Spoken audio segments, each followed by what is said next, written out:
Paul Andrews came to Maine from Toronto because he wants to change his life. Andrews is a lawyer. Good job, nice office, handsome paycheck, and he's ready to leave all that behind. You know, you're pushing buttons or pushing paper and not much to show for it at the end of the day. Unfulfilled at his desk job, Andrews enrolled as a student here at the Center for Furniture Craftsmanship in Rockport.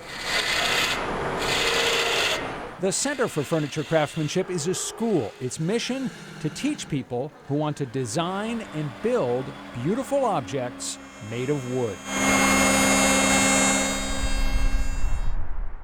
Peter Korn founded the center in 1993 and still runs it. As a young man, nothing in his background suggested he would become a woodworker. My father was a lawyer, my mother was an historian, and they definitely had a professional or business career in mind for me. I didn't know anyone growing up who worked with their hands. The first time Korn really made something was when he decided to create a distinctive gift for some friends, a couple about to have a baby. And I had a picture of a cradle from a book of sculpture, and I bought some pine and dowels at the lumber yard, and in 3 days I made a cradle.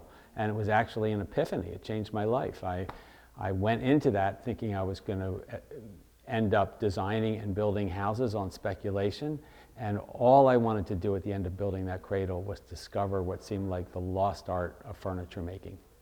At that point, you were hooked. What was it that appealed to you so? I loved the fact that there was an idea or an intent in my mind, and then I put in the work, and here was this beautiful object. It was just an amazing experience. Korn has written a book called Why We Make Things and Why It Matters. It's not just a title. The phrase sums up his way of thinking about how lives are enriched by craftsmanship. It engages your head, your heart, and your hands all at once.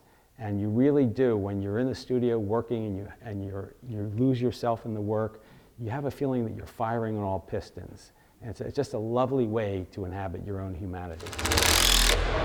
Students come to the Center for Furniture Craftsmanship from around the world for all kinds of reasons.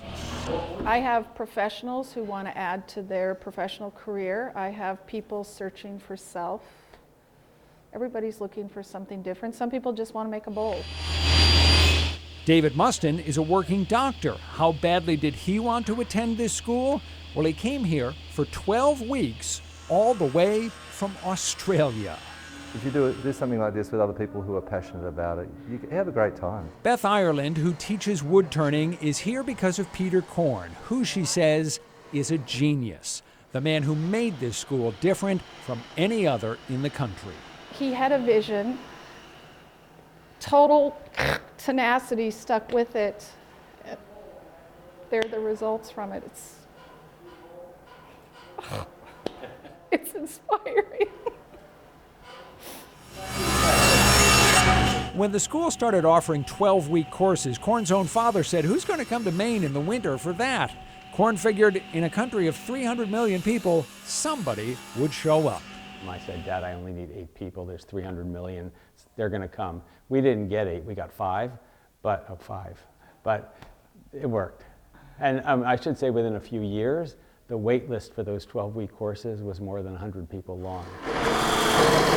Why do people come here? It's not because they need a bench. Korn says students come because they're hungry for some sort of meaning and fulfillment, and they think they're going to find it by developing their own talent for building things well with their own hands. That's something that's missing from so much of our culture, is that experience and the sort of satisfaction it brings. And I think it's increasingly missing as our lives become more virtual. So I'm glad we're here. Korn says satisfaction comes from creating something, and it doesn't have to be furniture. It could be building a business, writing a book, starting a school. The way we generally measure the value of things in our society is by money and fame, and yet there's so much more to life than that.